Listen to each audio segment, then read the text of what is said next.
Hello everyone welcome to my channel पिला माने आज वीडियो रे तुम मानकर अष्टम श्रेणी साहित्य बहिर चेंको आतंक ए चैप्टर टिर प्रश्न उत्तर गुडी का आलोचना करनेबा एवं परीक्षा उपयोगी इंपोर्टेंट क्वेश्चन आंसर गुडी को मध्ये डिस्कशन करनेबा।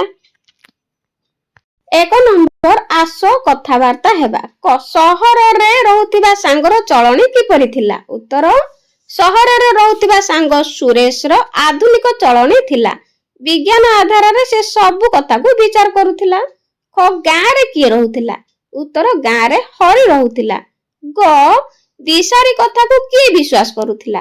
उत्तर गाँ रे रहउतिबा हरि दिशारी कथा को विश्वास करूथिला। ग पुओ को भल लागिबा पई हरि कोन कला। उत्तर पुओ को भल लागिबा पई हरि गुणिया को डाकी गुणिया कथा अनुसार पुओर पेटरे चेंको देबार व्यवस्था करिथिला।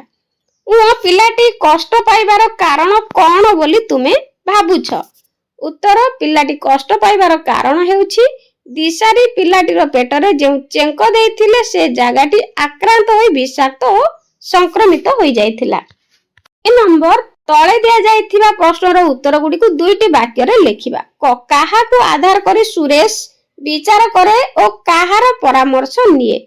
उत्तर सुरेश सहर रे रहउतिबा विज्ञान आधार रे से सब कथा को विचार करे। पिलांक देह खराब हेले से डाक्टर परामर्श निये। इंपोर्टेंट क्वेश्चन अटे। ख हरि ग्राम ठाकुराणी ठारे बोदा कुकुड़ा बळी काहे की चढ़ाए।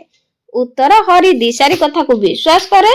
छुआ को हाड़ फुटी मिले मिला हेले पणा दिए गुणिया डकाई झड़ा फुंका करे और ठाकुराणी ठारे बोदा कुकुड़ा आदि बळी चढ़ाए। ग सहर पिला माने ज्वर हेले किपरि भल हुअंती। उत्तर सहरर पिला माने ज्वर हेले डाक्टर पाखक जाती डाक्टर परामर्श अनुसार औषध खाई भल हुअंती।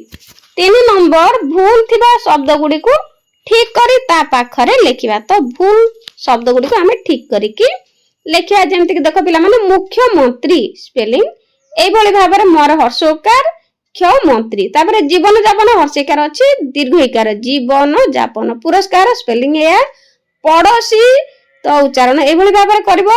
प्रसारित प्रसा दंतेश गुणिया घर हर्षगण रे हर्षिकार आत पिला माने एई भली तु मानकर निश्चित भाबरे शब्द गुडी को भूल करके देथिबो संशोधन करिया पई कहिथिबो। तो एई भली भाबरे प्रश्न मध्ये आसी थाए।